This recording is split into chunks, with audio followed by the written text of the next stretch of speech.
I'm not going, Lou. Just tell them to wait. Well, they need you upstairs. Well, they can wait. Well, they're not going to wait, Kathleen. Well, they can wait till the Cardinals are back on, because I'm not leaving this bar until I see the Cardinals back on the television. Well, you're going to have to be waiting here till like February, maybe around Valentine's Day. They'll show up again. Well, then let everybody get comfortable. Well, I'm sorry. You got to get upstairs. Okay? All right. Or I don't get paid. Tonight on Access TV, it's Gotham Comedy Live. Get ready to laugh with Taylor Ketchum, Kate Wolff, Alex Edelman, Terry Hodges. This week's host, Kathleen Madigan. Gotham Comedy Live. All happening right now. Ladies and gentlemen, Kathleen Madigan. Wow, thank you. Thank you. That's great. Thank you. Welcome to Gotham Comedy Live. You have made it to the taping. And it's probably not that exciting. But you've picked a good show. There's funny people here tonight. I've seen the list. I know a couple of them. Nothing weird or awkward. We're not at the awkward, weird Bill Cosby show. Yeah, it's happening somewhere. People are still going. My mom's like, who are these people? After everything that has been said about this man, who would still go see him? I go, I don't know, Mom. I really don't. But I'll tell you this, Mom. I have an idol. It's not Bill Cosby. I love Stevie Nicks. I go, what if, Mom? What if 6 months ago I bought tickets to see Stevie Nicks, and then I turn on CNN and they say Stevie Nicks allegedly ate a baby.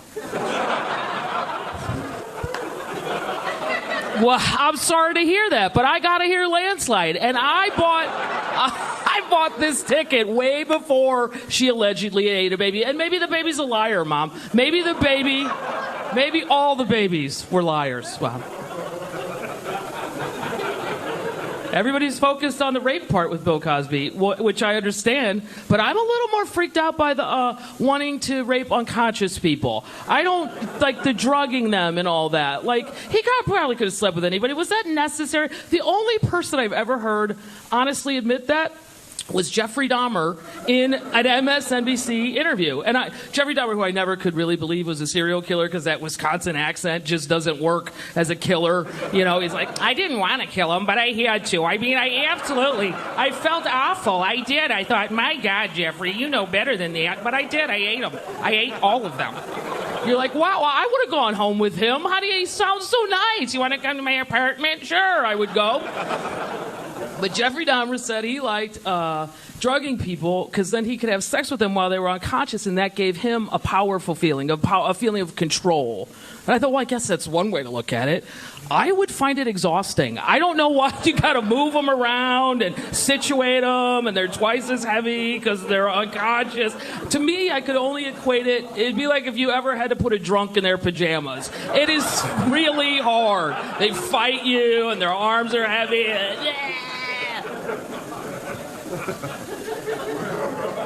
I was a little surprised at how affected some people were. I saw a whole lady go on CNN. She said, knowing Bill Cosby did this, but she kept saying Mr. Huxtable. That Mr. Huxtable did this. It ruined her life. She was going on and on and on. I thought, ma'am, nobody at CNN said, ma'am, that's a character. Like nobody called her out on the crazy. They just let her keep going on about how Mr. Huxtable meant everything to her and blah, blah, blah. And I'm like if I went to the mall and I saw people from Gilligan's Island, I wouldn't be like, oh my God, how did you guys get off the island? I never saw that episode. Did everybody make it or just you guys?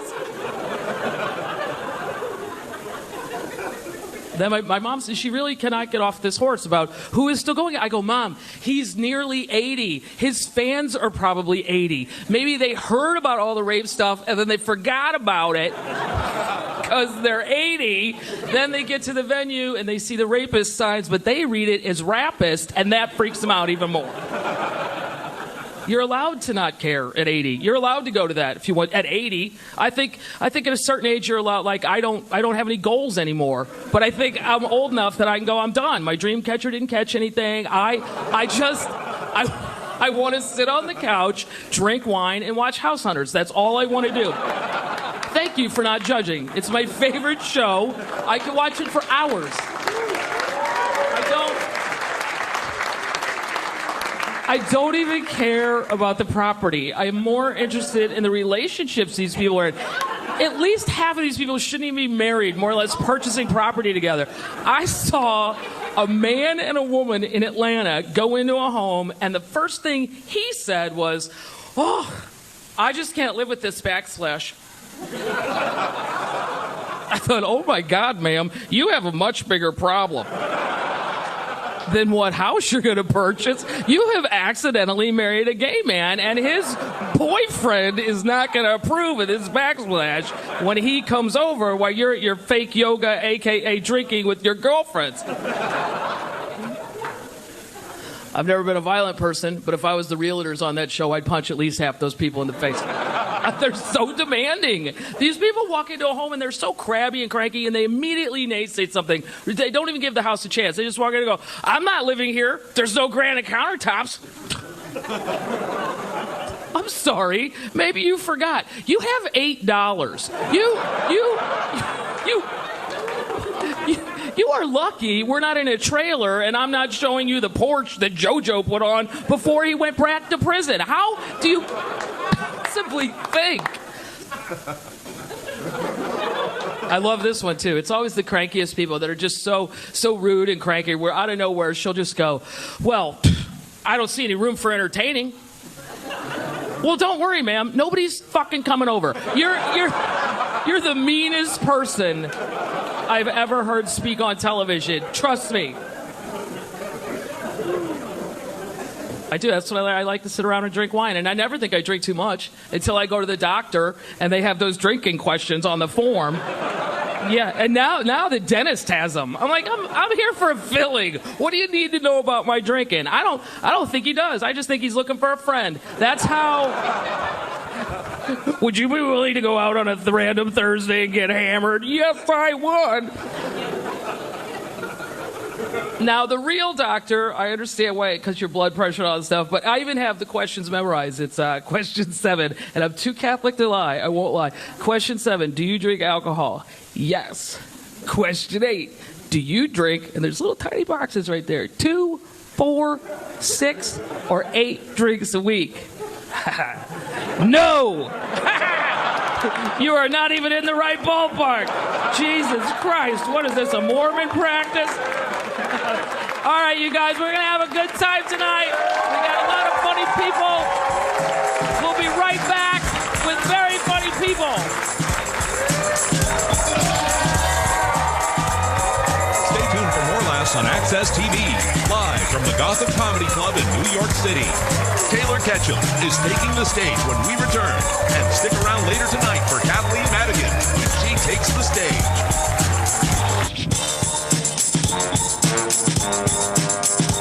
Like, one of my best friends, we got engaged, is like, "Oh, have fun having sex with the same woman every night for the rest of your life." I'm like, well, that would improve my numbers. So, I mean, thank you.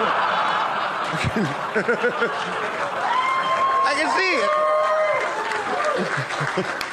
I can see how it's a sacrifice for some guys. I mean, with your lifestyle, your sex life. For me, not so much. You know, there's this long line of pussy outside my door. Like, you're all going to have to go home now. I'm sorry. The position's been filled. Welcome back to the Access TV presentation of Gotham Comedy Live. More laughs right now. All right, we are back, Lay. You guys are a really, really great crowd. This first guy, he's making his TV debut, so you're all going to be virgins together. And he's a really, really funny guy. Please welcome to the stage, Taylor Ketchum. Thank you guys so much. Wow. This is great. Thank you guys. Thank you guys so much. I really appreciate that. I really do. I'm really glad that you all came out tonight. It just means a lot to me. I've been seeing a therapist for a little while, and I'm trying to process through a lot of my abandonment issues that I have, and she was supposed to come to the show tonight. I don't know what happened though. She went out for a pack of cigarettes. I ain't seen her since, but just keep our fingers crossed. I live here in New York. I think I've had it with this town. I've been here for 4 years. My feet hurt. My lips are chapped. I want to go home. This is a conversation I just overheard in New York City. These two women were talking, and one of them said to her friend, she goes, "Oh my God, did you see that viral video of that guy masturbating on the subway?" And then her friend said, "The new one?" Nice town you have here. It's real quaint. Every woman eventually gets masturbated at if they live here long enough. That's just part of New York City, baby, you know? I saw a woman crying on the subway the other day, and that's like our version of being masturbated at. You're just kind of minding your own business on your commute, and some woman starts exposing herself.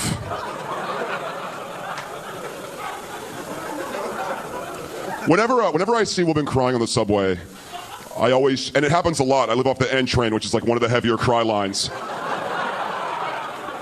But when I see that, I always try to give her like a look, you know? Nothing creepy or sexual, nothing predatory, but just an acknowledgement from one human being to another. She's crying, just like a little like...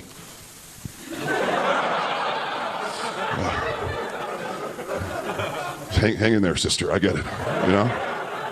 Keep on trucking. This too shall pass. I had kind of a weird childhood growing up. I was very unsure of myself, very insecure. Like I used to go in the pool with my shirt on, you know, because I was afraid all the kids were going to make fun of me for having white power tattooed on my chest.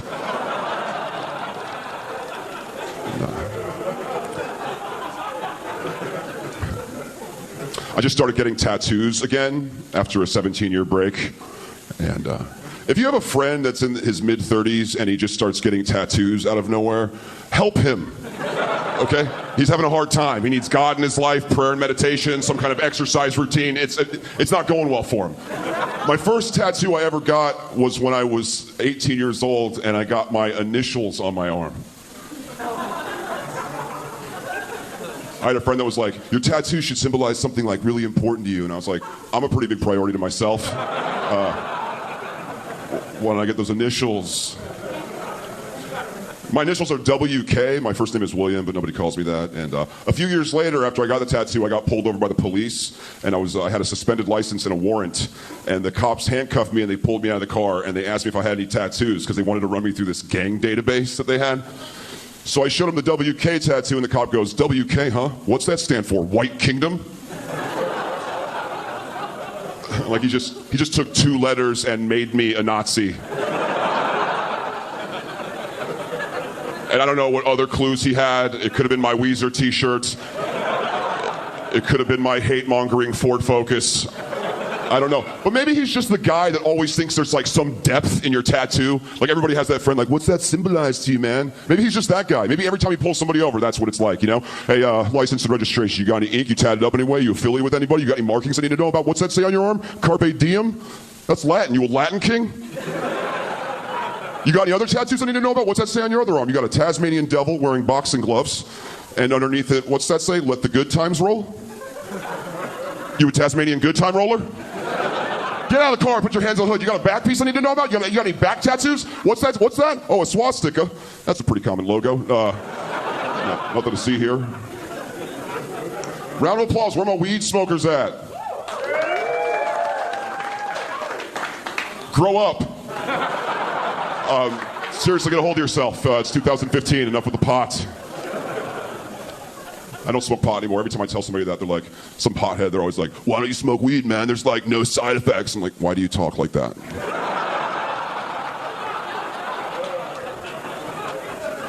"You sound like a Malibu lifeguard and you work at a Quiznos on Staten Island."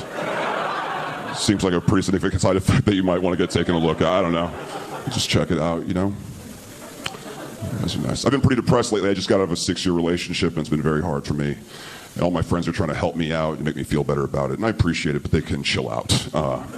I'm okay. I was tagging along with a friend of mine the other day while she ran errands, and I kind of confided in her a little bit. I told her, I'm sad and I'm lonely and I don't think I want to be here anymore. And she was like, oh my God, Taylor, you have to swear to God that you would never do something like that you would never hurt yourself in that way. That's what cowards do, and you can't leave your family and the people that love you and everybody that sacrificed so much to make you happy. How dare you? You fucking ungrateful ass. And I was like, I'm not talking about killing myself. I just really want to leave this Forever 21. They're not hiring and nothing fits me here.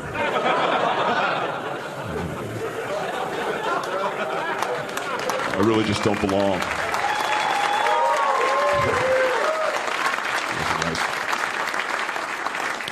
Like being a comedian, it's nice. I overheard this woman say the other day, she goes, I used to work at a Tex-Mex restaurant back during the Tex-Mex heyday. You guys remember that time? I used to wait tables. There was no heyday. It was an awful experience. If you've never waited tables before, this is what it's like. It's like being a single mother to 25 children you hope die. People are awful when they go into restaurants. I was working at a restaurant one time. This guy came up to me out of the blue, and I was having a really bad day, and he just stopped me in my tracks and was like, hi, can I ask you a question? It's really serious, and it might seem like a small thing to you, but if you don't answer correctly, I'm going to have to leave, okay? Are your eggs cage-free? Do you offer those? And I hated this guy with every cell in my body. And I just looked at him, and I was like, no. They're not. They're not cage-free. There's no such thing as cage-free eggs. Because see, you have to contain the chickens.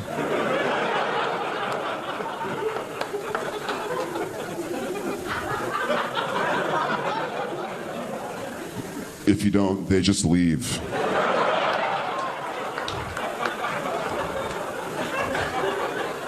Do you think this is like some kind of steel mill they all clock into? 25 more years, we get our pension, right, Larry? You asshole. That's my time. Thank you so much. I'm Taylor Ketchum, and enjoy the rest of your night. Really appreciate it.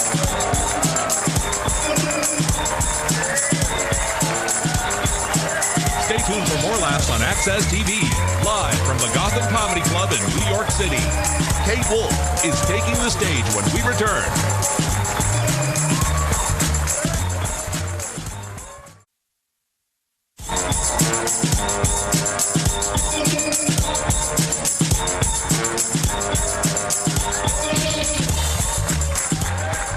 All right, we are back. Everybody all right so far?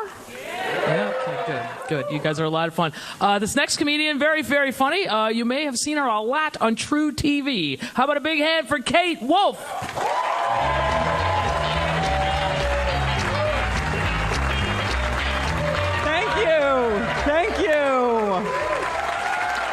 Thank you, guys. What's up? I'm a single mom, everybody. Oh, thank you. I love getting support for not using protection correctly. It warms my heart. I appreciate that. My son's 9, and the other day we were watching TV, and I saw this commercial for pizza rolls come on, and I noticed how they're marketing towards happy, wholesome families. Like the kids are running around the table, the parents are in love, and I was like, no. Happy, wholesome families are not eating pizza rolls. They need to market that to single moms like me. And the commercial would be like, does cooking remind you that you don't have a soulmate? Does it bring back bad memories of your ex-husband telling you can't cook? Pizza rolls, because unlike a man, they can stay hot for longer than a minute.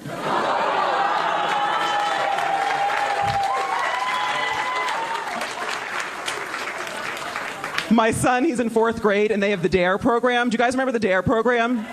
Dare to keep kids off drugs. It's the war on drugs that I thought we lost a long time ago, but they're still fighting, which is adorable. And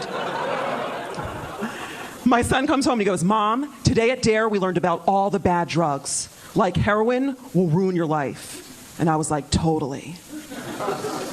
And then he said, and cocaine will mess up your body. And I said, especially your nose.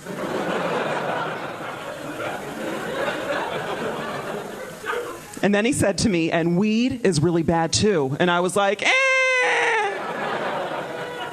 Like, how are they gonna put weed in the same category as heroin and cocaine? My son went to school the next day being like, my mommy said it's also a medicine. Tell the truth. I feel like weed's gonna be legal as soon as the government can make money off of it, except then it's gonna be fluorescent orange, neon colored with GMOs, you know? We're gonna have posters in the school. It's gonna be like, hey kid, in the school play, you wanna be the lead? Well, get over here and smoke this weed. I actually used to be a teacher. They didn't really like me in the public school system, which was fair. I didn't really like them because I felt like they said things that they don't mean. Like they hang those inspirational posters throughout the schools, and they'll say things like, follow your heart when you retire. Or always be yourself. No, not like that, you're doing it wrong. Or my favorite one was never compare yourself to others. Now here's the standardized test.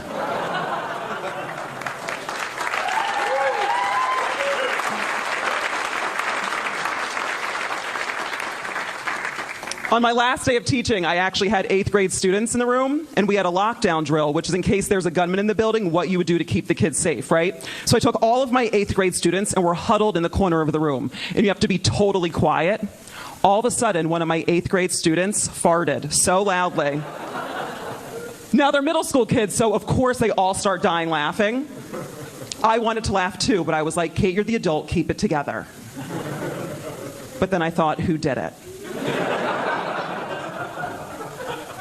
So I look throughout the room, and I see this one kid, Ben, and he looks like this.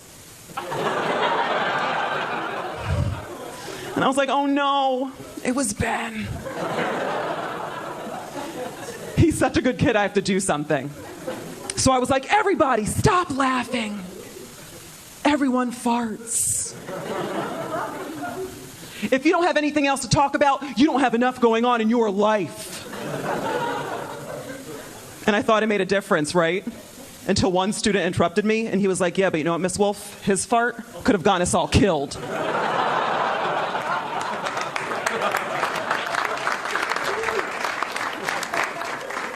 Let's move on to sex, right? Let's do it. I like how I went from teaching joke to sex. Yes. I think it's the worst when you're having sex with a guy and he comes first, and then he does this thing where he's like, what do you want me to do?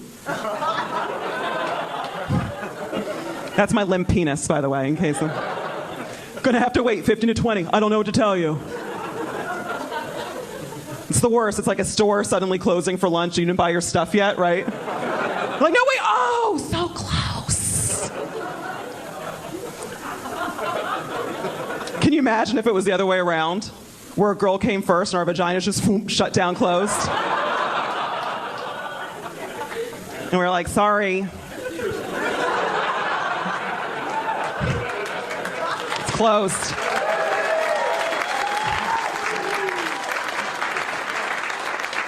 Gonna have to wait 50 to 20. I don't know. That would never work though, right? Never. Because a guy would be like, oh no, that's okay. I'll just come on your face.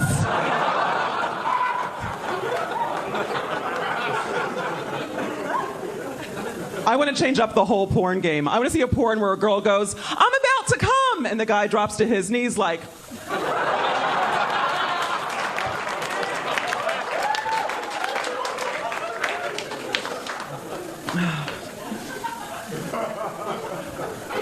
So Summer's Eve, the douche company, had these amazing commercials where they had these hands made to look like talking vaginas. I swear to God, I'm not making this up. And they had accents where it was like, do y'all ever get dry in the summer? And it made me think, if my vagina was to have a voice, what voice would it have?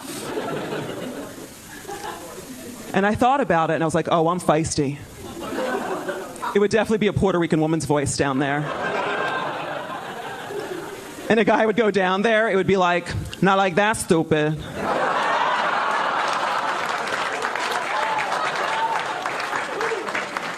Now that's embarrassing, but it could be worse. It could be a Jewish mother's voice down there. where a guy goes down there and it's like, what are you doing in there? Did you sanitize your hands? What? You done already? Stay. Eat some more. I'm Kate Wolff, everybody. You've been excellent. Thank you.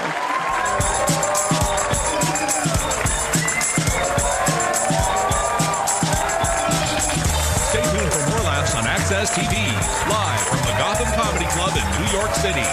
Alex Edelman is taking the stage when we return.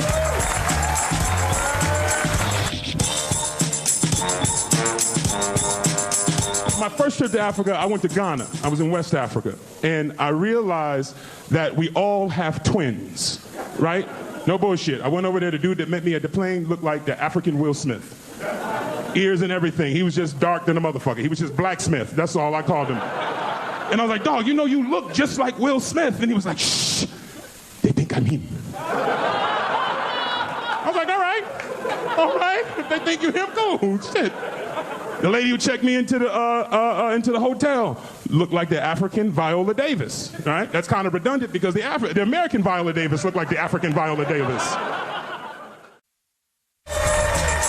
Welcome back to the Access TV presentation of Gotham Comedy Live. More laughs happening right now. All right, and we are back. This next guy, this is a very cool thing. There's a big comedy festival in Edinburgh, Scotland, and it's really hard to get into, and he actually won one of their best comedy awards available. So please welcome to the stage, Alex Edelman.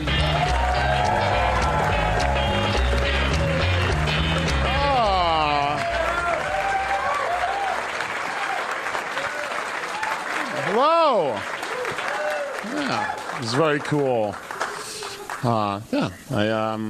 It's been a weird few weeks. I was involved in a breakup recently. No. It wasn't my breakup. I was at a Starbucks, and there was a couple sitting next to me, and I got involved in the breakup. It was a guy and the girl. I was sitting there reading a book. I was reading The Great Gatsby, which is a really interesting book, but it's not more interesting than hearing someone go, "Give me one good reason we shouldn't go out anymore, Michelle." And I was like, this could close. And my first thought was like, who breaks up in person anymore? You stop texting, you unfriend, they go away. And the whole Starbucks was like, is this a public breakup? Like, we've heard the legends, but is this happening right now? She was clearly the one doing the breaking up. Clearly. He's like, give me one good reason we shouldn't go out anymore, Michelle. She misheard him. She misheard him because he said, give me one good reason we shouldn't go out anymore. And she heard, give me 35 reasons in a row. In public as loudly as possible. And it could have been one reason. All of the reasons were variations on, you're not smart enough for me. She could have just said that. She didn't. She took a scenic route. Give me one reason we should have gone more, Michelle. You're not smart enough for you, you're not educated enough for you, you're not mature enough for you, you're not emotionally mature enough for you, you're not sophisticated enough for you, your taste in music is bad, your taste in food is childish, your taste in clothing is like, look at you. Like,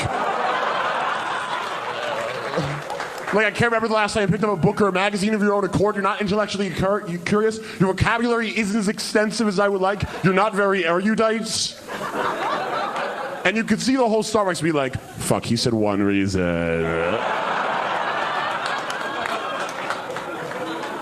And you could see the poor guy wanting to argue with her and be like, I am smart enough for you. But you could also see him thinking like, what does erudite mean? And this is where I stepped in.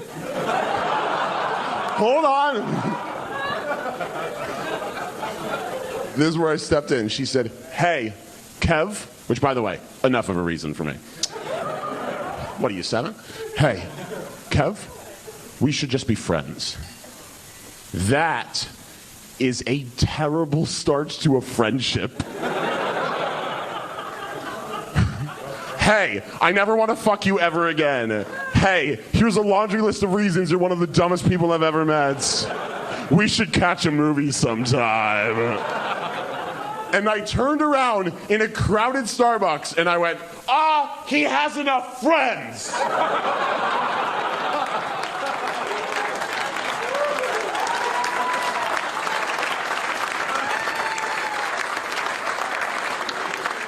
And the whole Starbucks stopped live tweeting the breakup, and they're like, what the fuck is happening now? And this guy threw me under the bus immediately. He went, he's not with me. And I was so caught up in the moment that I was like, Kev, I'm with you all the way.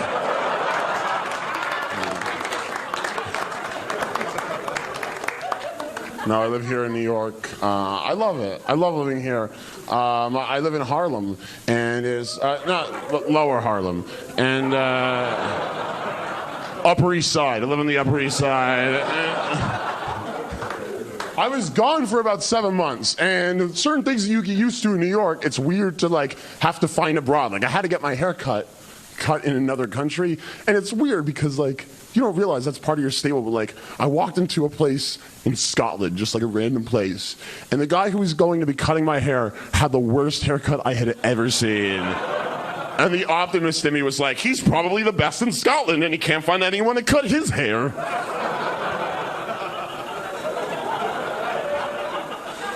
You forget how creepy a barber is, by the way, when they don't know you. Can I use your head for a second? Just for my hands? Okay, yeah. But like, he's standing behind me, he's like, what are we gonna do with you?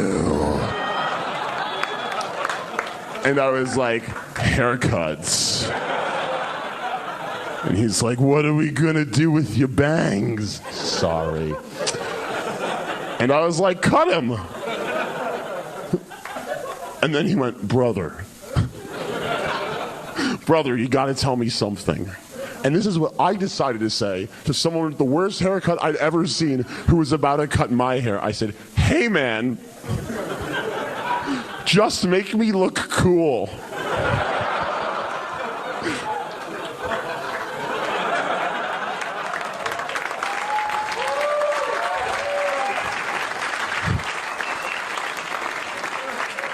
And that guy was like, who's the coolest person in the world? Anne Hathaway. Anne Hathaway. So that's what I got.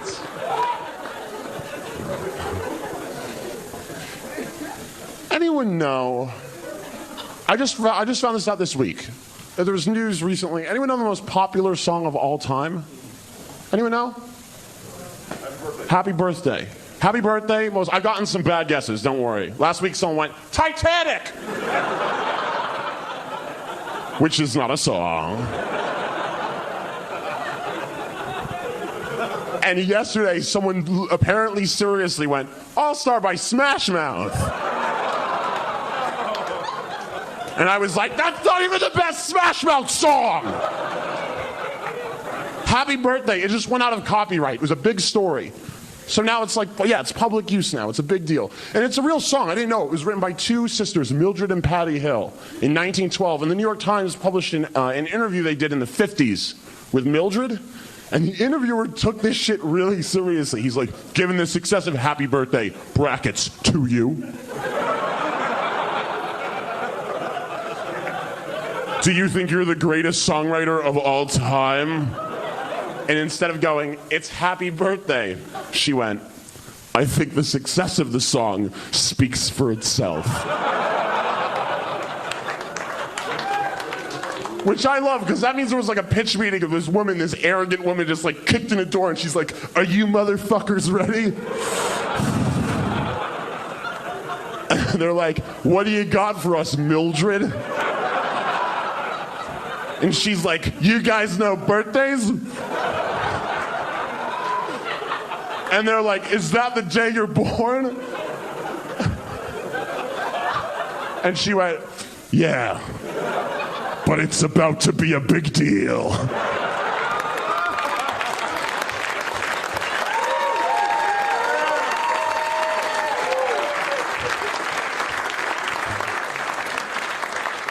And she's like, line number 1, happy birthday to you.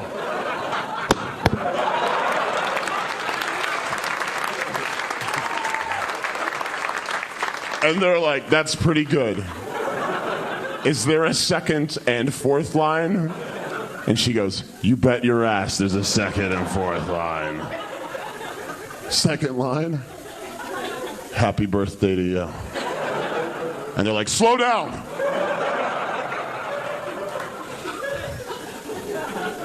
And then they break for lunch and they come back. You're like, is there a third line? And she's like, you're not going to believe the third line. And they're like, is it happy birthday to you? And she's like, you would think that. It starts happy birthday, but then there's a twist. You're like, oh. What do you mean there's improv? She's like, you put the name in. What name? And you're like, any name, as long as it's their birthday.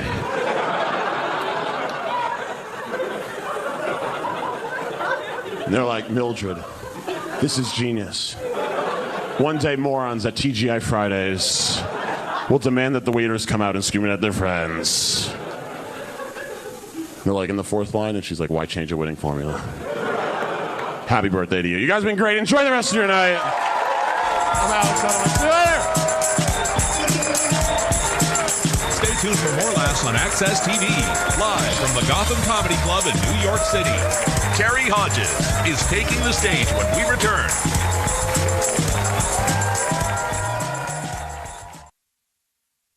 Welcome back to the Access TV presentation of Gotham Comedy Live. More laughs right now. All right, we're back. There's only 24 more comedians. I'm kidding. There's one more, and he's worth the wait because, and I'm really impressed by this, he was the original host of Showtime at the Apollo. Give it up for Terry Hodges.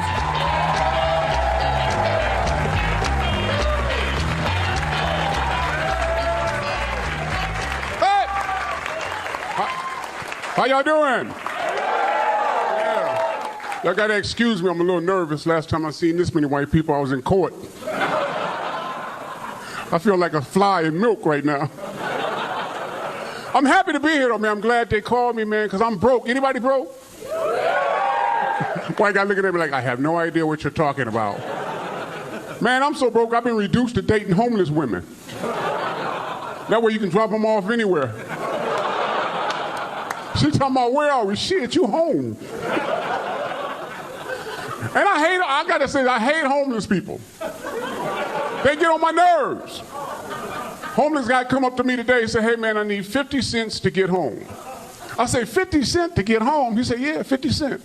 I said, you mean to tell me all you need is 50 cents to get home? He said, man, why you keep asking me that shit? I said, because 50 cents sound like walking distance to me.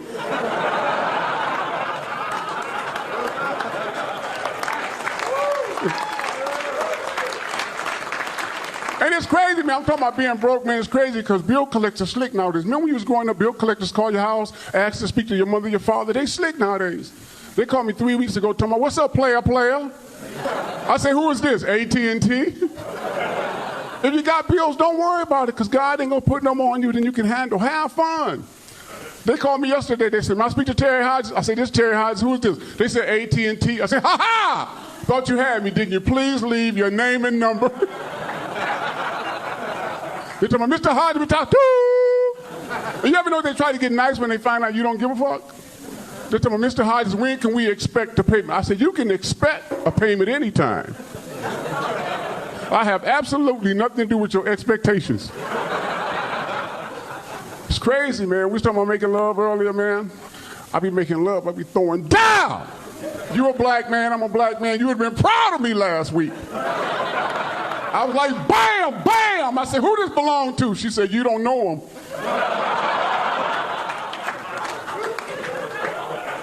But it's a trip. Anybody got asthma? Anybody got asthma? Clap, you got asthma? 2 people, that's some bullshit. It's great. If you got asthma, you're making love, don't talk shit because you're going to run out of air.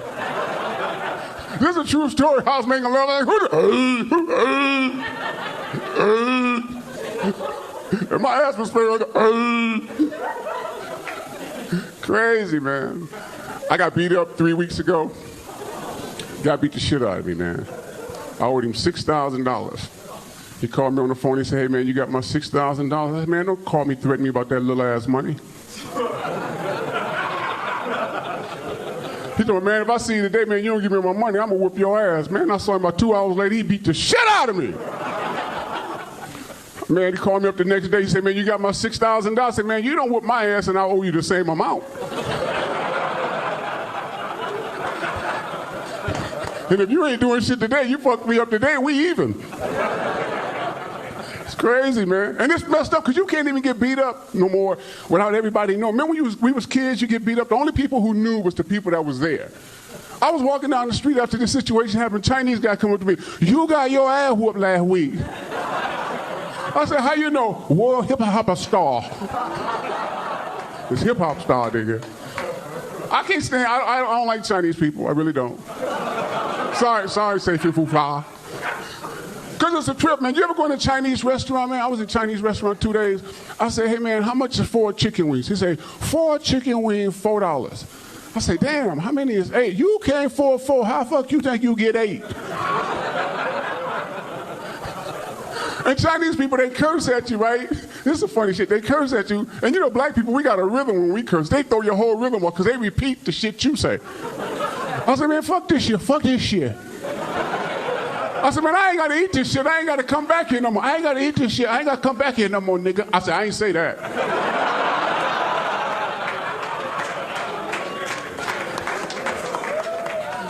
And it's a trip, man. I've been telling this particular joke for 20 years, and 20 years from now, I will still be telling this joke because the funniest thing in life are things that are true.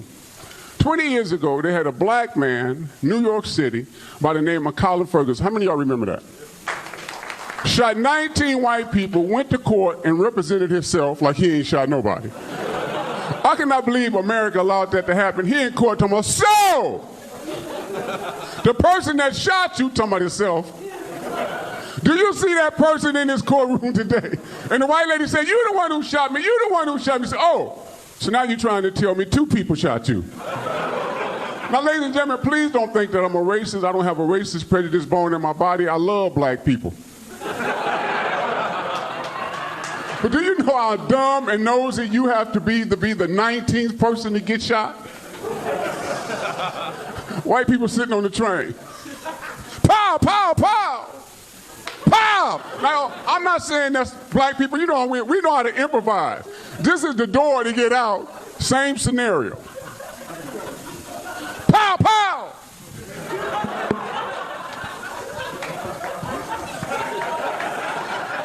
We're going to work our way out of there. I was 13 years old, and my father caught me masturbating. He said, son, please don't masturbate. He said, masturbation will make you go blind.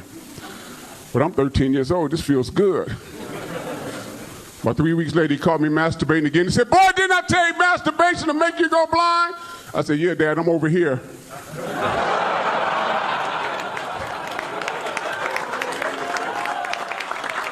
Thank you. And I'm not, like I said, I'm not a racist, but it's one thing that white men can do that I wish that I could do. See, when a black man go bald right there, it's just gone. Ain't nothing you could ever do. You know what I'm talking about, right? But you ever see when a white man go bald right there, he could just take that one string of hair and just whip that shit around?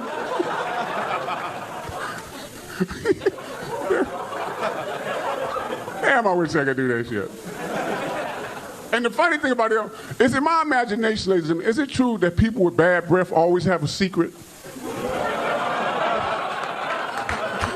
You ever get that person breath smell so bad, you gotta hold your breath because you don't want their breath going in your breath? And the conversation be like, write that shit down. Crazy, man. I don't have anything against gay people. If you're gay, I don't have anything against gay people. I saw the funniest shit in the world today. I saw a gay midget. And I said, man, you a gay midget? I said, what's your name? He said, Sweet and Low. Thank you, my name is Terry Hodges. Thank you.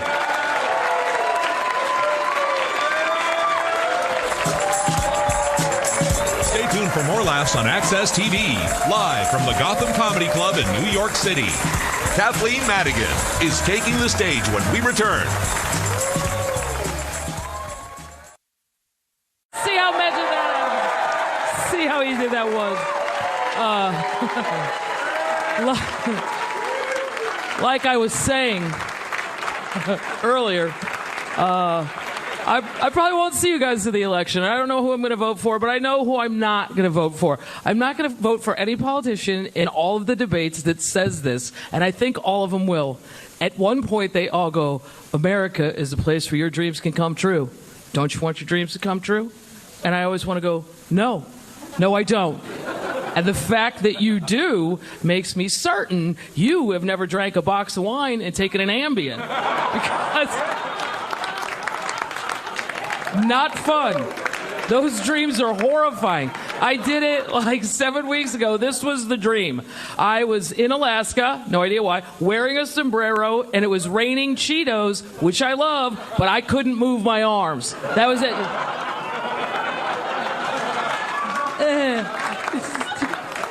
That's it. It kept going on, and then I tried to shake them out of the hat. I don't know. I don't know who I would vote for. I really do love Bernie Sanders only because I like him because he always looks like he just may have been in a car accident. Like, dude, comb your hair. You're on TV. What are you doing? All right, you guys, have a good time. I'm going to bring all the comics back up. Come on back up. All right. We got Taylor Ketchum, Kate